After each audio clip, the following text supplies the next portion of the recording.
속 시원하게 톡 쏘는 미디어 토크쇼 미디어 톡입니다. 최진봉 성공회대 신문방송학과 교수님, 문희정 국제시사평론가님 두 분 나오셨습니다. 안녕하세요. 네, 안녕하세요. 네.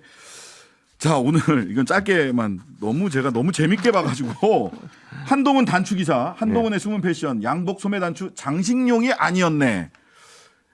야, 어떤 내용인지 먼저 소개 좀 해주세요. 아, 이거 보셨어요? 왜 저한테 시키세요? 아니 제목만 봐도 사실 알 수 있는 거잖아요. 한동훈 장관의 리얼 버튼 재킷 해가지고 패션에 대해서 이제 정말 조목조목 굉장히 무슨 퀄리티 있는 패션지 기사를 보는 듯한 그런 느낌이었는데요. 근데 문제는 뭐냐면은 유독 한동훈 장관과 관련해가지고 지난해부터 이런 기사들이 엄청나게 쏟아지고 있습니다. 아마 기억하실 거예요. 작년에 스카프가 어디 거였네. 네, 네. 예, 가방이 어디 거였네부터 시작해가지고 뭐 시계를 차고 오면 그 시계가 뭐 어떤 거네 이런 것까지 사실 한 언론이 쓰기 시작하면은 다른 언론들도 다 비싼 기사들을 막 쏟아냈거든요. 저는 이 기사 중에서 소위 이 버튼이 이 남자들 버튼이 이게 이제 장식용처럼 이렇게 달려 있는 안 열리죠. 대부분 그렇죠. 네, 맞아요. 근데 저도 이게 그렇고. 한 장관 거는 이게 열린다는 실제로 거죠. 열린다. 네, 맞아요. 그러면서 소설가 수필가 피천득이 꽃잎 하나만 살짝 꼬부라진 연꽃 모양 연적을 두고 이야기했던 균형 속에 있는 눈에 거슬리지 않는 파격과도 비슷하다. 라고 이야기를 하셨고요. 그다음에 프렌치 커프스 셔츠에다가 여기다 커프스 다는 거. 그걸 보고 이런 옷을 입는 사람은 적어도 편한 길만 찾는 성격은 아닐 것이다. 약간 부끄러움은 저의 몫인가. 우리 몫이죠. 이런 걸 그러니까 저는 이렇게 최 생각해요. 교수님. 기사의 가치가 있냐의 문제거든요. 그러니까 항상 기사를 쓸 때는요. 기사의 가치가 있는지 없는지를 반드시 확인을 해야 됩니다. 네. 뉴스 밸류가 있느냐 없느냐. 예. 그 뉴스 밸류가 있는 거면 기사를 쓰는 거고 기자들이 아니면 기사를 쓰면 안 돼요. 제가 볼 때 이거는요. 기사의 가치가 하나도 없어요. 아무런 이유도 없고요. 국민의 알 권리를 뭘 충족시켜 주는지. 그리고 한동훈 장관뿐만 아니라 김건희 여사 관련해서 예전에 얼마나 많이 액세서리 의상 관련 기사 나오고 심지어 발찌까지 막 어디 거다 이런 거 기사. 그게 뭐 하는 완판. 행동입니까 대체? 기자들이 하는 일이 그런 거라면 그게 무슨 기자예요. 자, 근데 재밌는 거는 이 마지막 문단도 재밌었어요. 갑자기 이런 이제 뭐 파격, 뭐 이 편한 길만 찾는 성격 아닐 것이다 이렇게 얘기한 다음에 갑자기 마무리를 조금 다르게 했어요. 예. 이 마무리 부분 아나운서 더빙으로 준비했는데 한번 직접 들어보시죠. 이제는 패션 감각을 갖춘 공직자도 나올 때가 됐다는 점에서 반갑지만 한편으로는 혼란스럽다. 리얼 버튼도 프렌치 커프스도 눈에는 거의 띄지 않으면서 개성을 드러내는 장치들이다. 법무장관의 역할도 마찬가지로 전면에 나서기보다는 한 발 뒤에서 법치의 버팀목이 되는 것일 텐데 최근 몇 년 사이 법무장관의 행보는 국민적 관심사였기 때문이다. 한 장관이 출근길에 저지방 바나나 우유를 손에 들었다는 소식이 인터넷을 도배하는 현실을 어떻게 받아들여야 할까? 네, 어떻게 들으셨어요? 이 마지막 문단은 또 뭐지 싶어요. 아니 본인이 지금 비판을 하고 있잖아요. 이런 형태의 기사를 쓰는 것 자체가 자아성찰인가요? 그러니까 저는 자아성찰보다는 이건 약간 정체성 혼란 아닌가요? 아니, 그러니까 본인이 그렇게 비판을 해요. 이런 기사를 쓰는 게 맞냐? 네. 그래놓고 앞에 본인은 거의 지금 기사에 이게 말미에 있는 말이거든요. 네, 맨 앞에 끝에. 한 80%는 그 얘기를 썼어요. 본인이 예. 버튼이 어떻고 단추가 어떻고 이런 걸 다 쓰고 나서 이제 와서 나중에 이런 기사 쓰면 안 된다. 진짜 뭐죠 이게? 예, 문희정 네, 평론가님. 아니 독일에서는 사실 외모라든지 패션을 앞세울 경우에는 이 사람의 신뢰도나 깊이가 좀 떨어진다라는 그런 사회적 분위기가 있어요. 예. 그래서 독일 언론에서 어떤 정치인의 외모라든지 패션 관련해서 글을 잘 쓰지 않지만 쓴다라면 그 정치인의 어떤 신뢰도를 떨어뜨리기 위한 목적이거든요.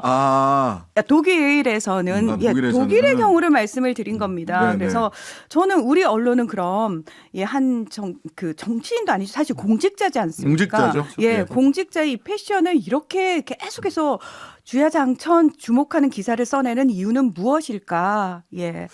왜 굉장히, 그럴까요? 예, 궁금하네요. 뭐 저는 개인적으로 생각할 때는 이 특정 언론사, 뭐 예. 어느 언론사는 제가 얘기 안 하겠습니다. 청취자분 다 아실 텐데 이 언론사가 또 끊임없이 이런 기사를 쏟아내요. 물론 이 언론사뿐만 아니라 많은 언론사가 이렇게 씁니다. 네. 한동훈 장관에 대한 어떤 이미지 창출을 하려는 의도가 있지 않나 하는 게 제 개인적인 분석이에요. 네. 뭐 제 분석이 틀릴 수도 있는데 네네. 그렇게 생각하지 않는 이유는 이게 한 번으로 끝나지 않는다는 거예요. 심지어는요. 네.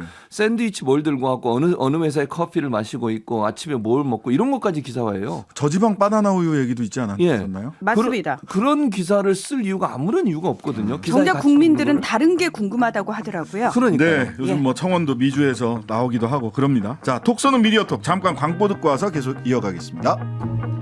신장식의 뉴스하이킹 문희정, 최진봉 두 분과 함께 미디어톡 이어가겠습니다.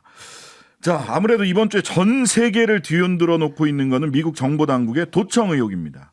국내외 언론은 어떻게 다루고 있는지 살펴봤으면 하는데요. 먼저 국내 언론들 어떻게 보도하고 있습니까? 네.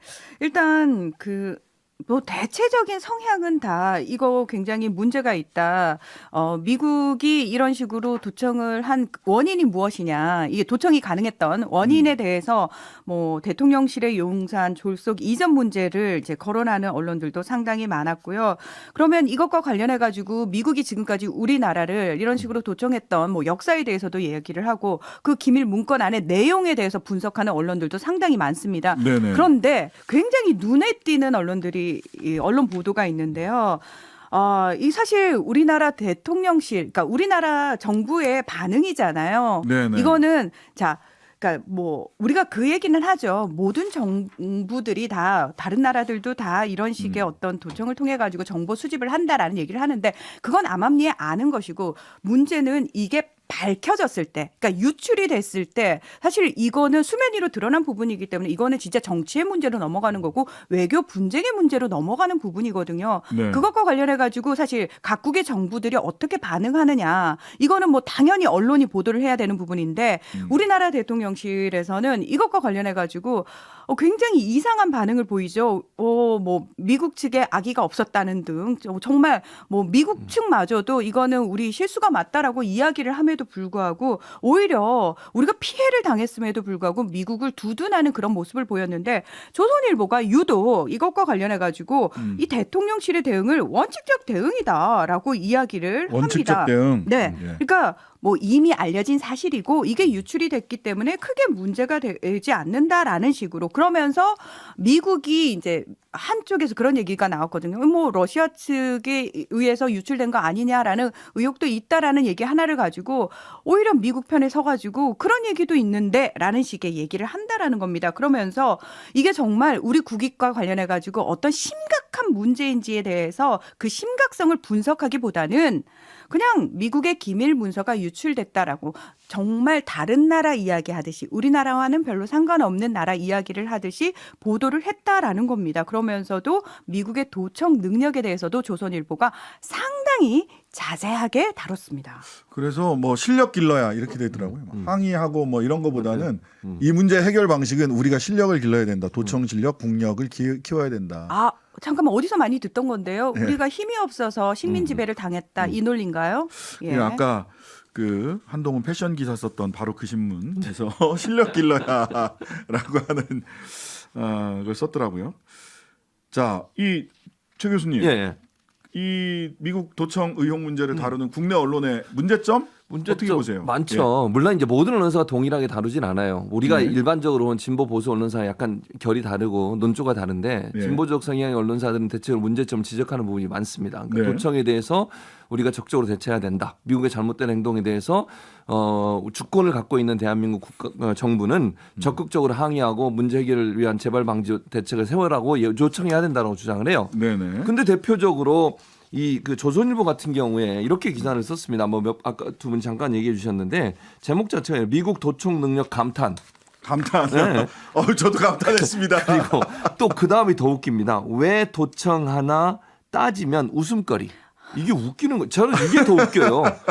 아니 그러면 지금까지요. 메르켈 총리 같은 경우에는 도청 당했잖아요. 예전에 한번 그 정부로부터 예. 강력하게 항의했습니다. 그래서 대통령이 직접 사과를 했어요. 전화했어요, 전화 네. 오바마가. 재발 방지하겠다고도 얘기했고 약속을 했고요. 약간 희한한 약속이긴 했습니다. 네. 정상들의 대화는 도청하지 않겠다라는 네, 그렇게. 얘기를 하긴 했어요. 그리고 브라질 같은 경우에는요. 정상회담 앞두고 도청 사실이 드러나가지고 방문을 취소해 버렸어요. 국빈 방문이었어요. 네, 그것도. 취소해버렸어요. 그러니까. 호세 지우마. 그런 나라들이 있는데 우리는 그거 따지면 웃음거리래요. 예. 아니 이런 식으로 기사를 쓸 수가 있습니까?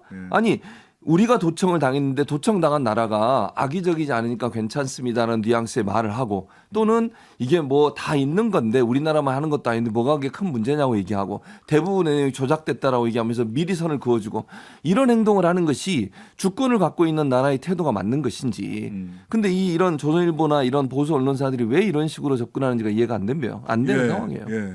그러니까 아까 왜 이렇게 하죠 외교당국이 하고 제가 이제 그 김준영 전 국립외교원장님께 물어보니까 상식적으로 이해할 수 없는 것을 자꾸 논리적으로 이해하려고 하지 마세요. 저도 이해가 안 갑니다. 이렇게 얘기를 하시더라고요.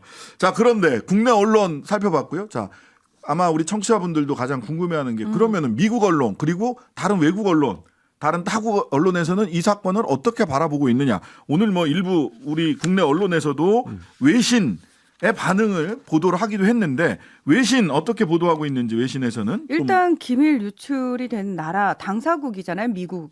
그래서 미국 언론들은 이 심각성을 어떻게 보고 있냐면 아니 이런 기밀 문서가 유출될 정도로 미국 정부가 허술을 했나라는 부분에 대해서 언론이 굉장히 많이 분석 기사를 내고 있어요. 그래서 어떤 식으로 이제 유출됐는지에 대한 이야기가 나왔죠. 이제 결국은 그 게임 플랫폼에서 소위 말해서 그 보안실에 근무하는 사람이 말 그대로 허세를 떨기 위해서 작년부터 뭐 올리기 시작했다 이런 내용들까지 이제 다 탐사가 돼서 이야기가 나오고 취재가 돼서 얘기가 나오잖아요. 그리고 나서 이 미국 언론들이 옮겨가고 있는 부분은 뭐냐면 실제로 그 안에 있는 내용들이 미칠 파장에 대한 이야기들이 상당히 많이 나오고 있습니다. 그렇죠. 예.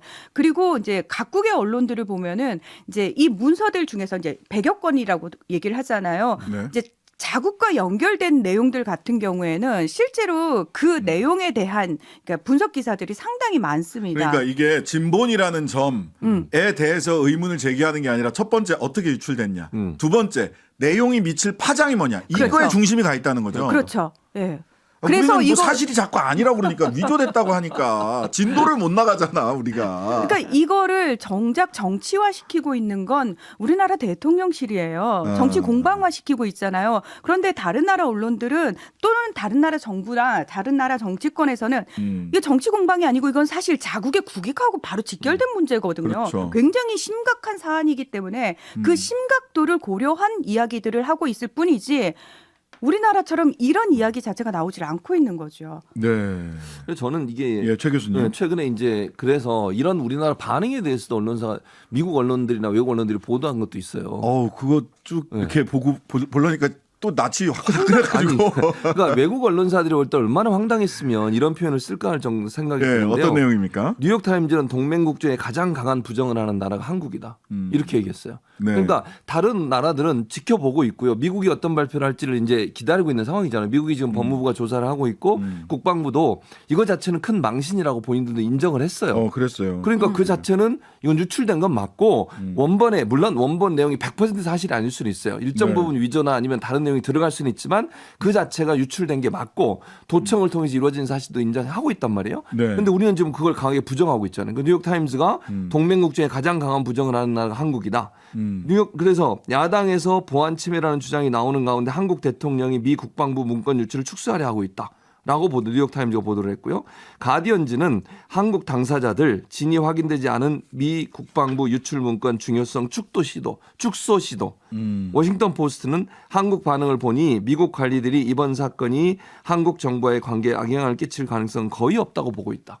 이렇게 기사를 써요. 그러니까 이게 되게 뼈아픈 얘기예요. 그러면 미국이 이렇게까지 기밀 문서가 유출이 돼서 한국을 도청하고 있다는 사실이 밝혀진다고 한들 지금 한국 정부와 미국 사이에 뭐 동맹의 균열을 가져올 일은 없어.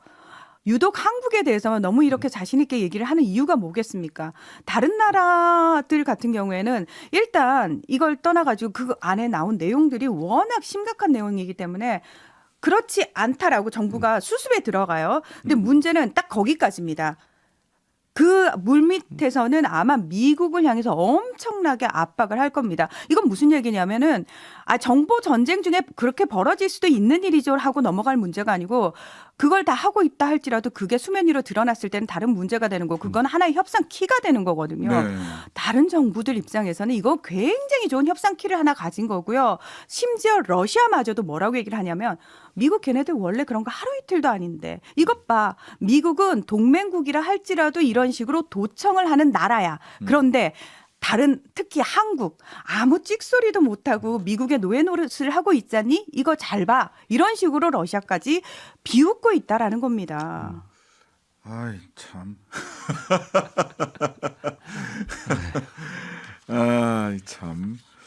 왜 우리가 이런 얘기를 들어야 되는지 참 잘 모르겠습니다. 예. 자, 그런데 다른 나라에서도 뭐 그렇게 이제 유출 당사자들은 자기네 사실관계만 좀 부인하는 방식이 그렇죠. 있던 거죠. 예. 실제로 왜냐하면 그 정말 심각한 내용들이 다 도청이 됐거든요. 그리고 제가 분명히 말씀드립니다만 시긴트라고 돼 있어가지고 사실 네. 신호 탈취에 의한 기밀 수집이라고 이제 네네. 다들 그렇게 알고 계시잖아요. 네.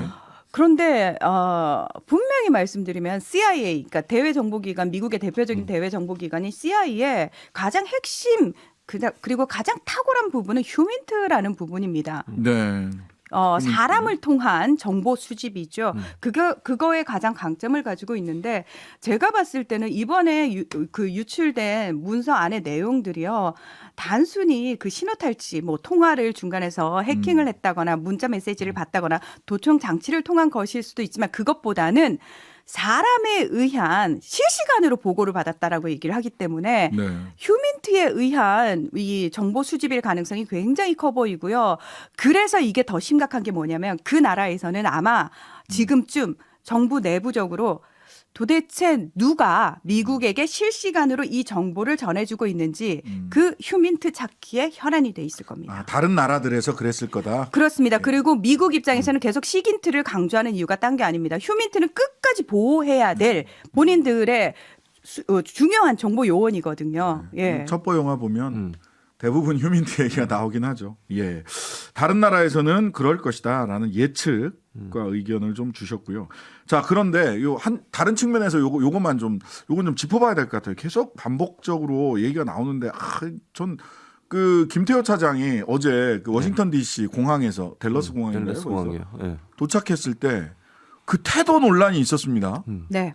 뭐 자꾸 그런 거 구체적으로 묻지 마세요. 갑니다. 이제 뭐 이런 식의 굉장히 말하자면은 뭐라고 그래야 되나 어제 그 박지원 원장은 되먹지 않았다. 뭐 이렇게까지 평가를 했거든요.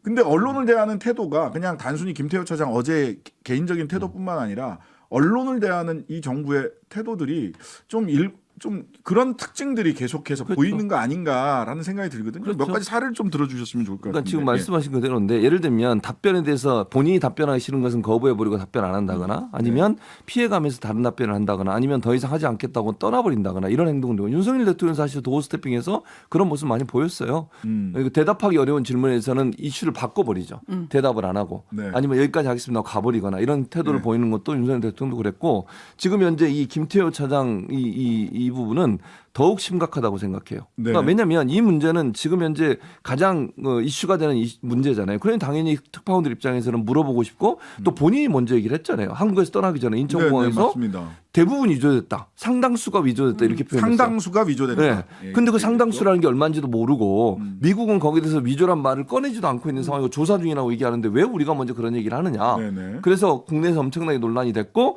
그러니 이제 달라스 공항에 내릴 때 당연히 물어볼 수밖에 없잖아요. 첫째는요. 언론사 기자는 국민의 알 권리를 대신 행사하는 기관입니다. 1호 국민입니다. 예. 그러면 국민 앞에 소상히 밝히지 얘기해야 되는 거예요. 공직자는 기자의 질문에 피하지 말고 사실 그대로 얘기해야 돼요. 단적인 예가 미국 같은 경우에 이 사건 터지거나 존 커비 예, 그 소통 예. 조정관 있잖아요. 그분이 얼마나 곤혹스러운지 몰라요. 기자가 계속 물어봐요. 예. 질문하고 피해가면 또 질문하고 4번인가 5번을 물어봐요. 맞아요. 그래서 결국 인정하거든요. 예. 그리고 한마디를 해요. egg on my face라고. 그러니까 계란이 내 얼굴에 막 엄청나게 쏟아져서 너무 망신스럽다. 아. 그 표현이거든요. 아 그러니까 답변 어쨌든 질문에 다 답변하고 네. 나 진짜 오늘 망신 당한 건 맞네. 그렇죠. 그걸 이제 그래서 뭐라고 표현하면 내가 오늘 맞은 계란으로 오므라이스 만들 수도 있다. 아. 일본 생각이 나긴 하는데 오므라이스 얘기하니까 어쨌든 갑자기 거기로, 그런 예. 표현을 썼다고 하는 건 아. 이게 사실이고 내가 너무 창피스럽다 이런 일이 일어난 것에 대해서 여러분 답변하는 그런데 한 번도 피하지 않아요 답변을 4번인가 5번 같은 기자가 다른 얘기로 돌리려고 그러면 또 물어보고 또 물어보고 계속 맞아요. 물어보거든요. 그러더라고요. 근데 우리 지금 김태호 처장 보세요. 나 갑니다. 더 이상 같은 답변 안 하겠어요. 질문하면 떠날 거예요. 예. 야, 이런 고압적인 자세를 국민 앞에 보이는 게 맞는 건지 모르겠어요. 근데 사실 국민 앞에 이런 고압적인 자세라고 말씀을 하셨는데 저는 이 윤석열 정부가 단 한 번이라도 어떤 정책과 관련해 가지고 국민을 설득하려 노력한 적이 있었나? 라는 의구심이 들어요. 그러니까 기자들, 언론을 대하는 태도뿐만 아니라 사실은 가장 중요한 어떤 역사적 문제와 관련해서도 한일 정상회담을 앞두고 국민들을 먼저 설득하기 위한 노력을 했었나 그런 노력들은 어디에서도 보이지 않는다라는 겁니다. 그러니 뭐 언론을 대하는 태도는 말해서 뭐 하겠습니까? 네. 예. 자 그리고 조금 보니까 그런 이제 뭐 태도의 얘기도 있지만 실제로 MBC 바이든 날리면 때 그 전용기 그 탑승 못하게 했던 것처럼 천공 보도한 뉴스토마토 기자 대통령실 출입을 못 하고 있다면서요? 지금 10주째 못 하고 있습니다. 네. 근데 더 웃기는 건 이거를요. 기자를 바꿔달라 이렇게 요청을 한대요. 그걸 왜 정부가 요청을 하죠? 그러면 본인들이 기자 다 평가해가지고 이 사람 괜찮거든 이 사람 안 됩니다 이렇게 얘기하겠다는 거 아닙니까? 아니 언론사가 어떤 사람을 보내든 그거는 정부나 아니면 대통령실이 간섭할 문제가 아니에요. 그 MBC 그 말하자면 뭐 불손하다 뭐 해가지고 그 이 도어 스태핑 중단하게 됐던 그때도 그 대통령실이나 대통령 기자단에다가 네. 기자를 바꿔라 뭐 바꿔달라 이런 요청을 했죠. 요청을 했었죠. 그런데다가 또 소위 일장기 경례 중계했던 KBS 기자 네. 네. 언론재단이 해외 연수 취소 통보했다면서요. 그렇습니다. 원래 그 재심사가 규정이 없는 건데 지난 4일에 해외 장기 연수자로 선정이 됐었습니다. 이 기자가. 예. 그런데 결과 발표 일주일 만인 11일에 당시 그 추가 사안에 대해서 논의가 좀 필요하다. 이래가지고 심사위원회를 재개최를 합니다. 그리고는 일방적으로 안 되겠다라고 하면서 사내 징계 받았다. 네네. 그리고 심의 신청이 됐다. 뭐 이런 것들을 이유로 해외 연수자 선발을 취소를 해버립니다. 참 꼼꼼하시네. 근데 이것도 있을 수 없는 얘기예요. 네네. 이미 아니 예를 들어서 예. 심의위원회에서 심의를 해가지고 결정을 하잖아요. 결정해서 예, 예. 세금으로 이제 지원을 해주는 건데 예. 이거를 아니 특별한 사유도 아니잖아요. 예를 들어서 KBS에서 그 잘못 보도한 거에 대해서 이미 사과를 했어요. 그렇죠. 그리고 그럴 수밖에 없었던 게 현장에서 그게 안 보였던 거예요. 카메라에 잡히지 않았다니까요. 일부러 의도적으로 그럼 거짓말을 한 거냐? 그건 아니라는 거예요. 그렇죠. 이 기자가 아이고. 보도를 하면서 카메라에 안 잡히는 바람에 그 얘기를 한 건데 그래서 나중에 정정했잖아요. 알겠습니다. 예, 근데도 이런 구체적인 불이익을 줬다. 마칠 시간이 벌써 다 됐어요. 미디어톡 최진봉 교수, 문희정 평론가 두 분 감사합니다. 고맙습니다. 감사합니다. 하루 종일 기다려지는 진짜 시사. 평일 저녁 6시 5분 신장식의 뉴스 하이킥.